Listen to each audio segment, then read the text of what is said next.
India's UCC pitch promises legal equality, but timing, target, and execution suggest a more calculated political narrative than a purely justice-driven agenda. UCC proposes replacing religion-specific personal laws with one common law governing marriage, divorce, inheritance, and adoption across all religions and regions in India. Article 44 of the Indian Constitution suggests UCC, but as a directive principle, it's non-binding, leaving implementation open to interpretation and manipulation. In 1985, the Shah Bano case sparked national debate on Muslim women's rights, only for Parliament to reverse justice under religious pressure, revealing political fear.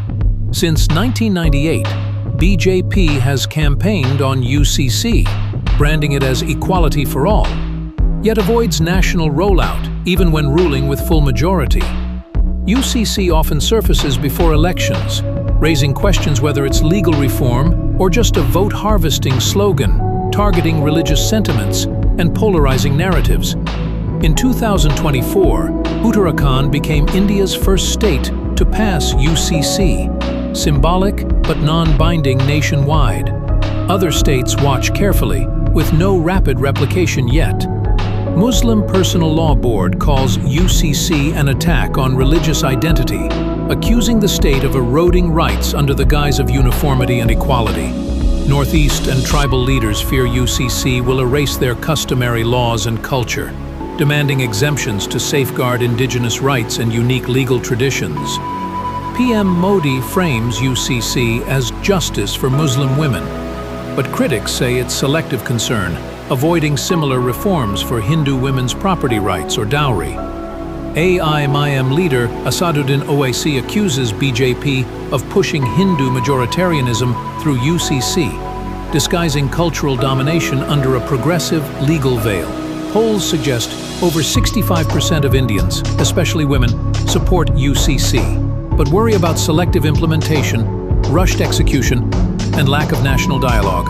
If UCC is so vital, why hasn't BJP enforced it in Gujarat or Uttar Pradesh?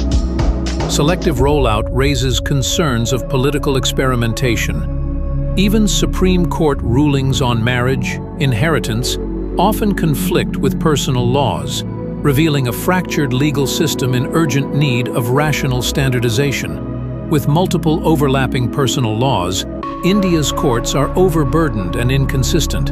UCC could solve this, but not without consensus and cultural sensitivity. Trinamool Congress warns UCC could bulldoze Bengal's diverse customs, pitching it as cultural aggression disguised as reform, especially targeting Bengali Muslims and tribals. Critics argue UCC doesn't address patriarchal practices in Hindu laws either, like unequal inheritance or temple entry, making equality feel strategically selective. Most debates on UCC revolve around religious sentiments, not legal specifics. India still lacks a clear model of what UCC would actually enforce. While women's rights are cited as the core goal, little reform is seen elsewhere, suggesting political optics may overpower actual legal empowerment. When applied fully and fairly, UCC becomes the true symbol of modern India, where no religion overrides law and every citizen stands equal in dignity and rights.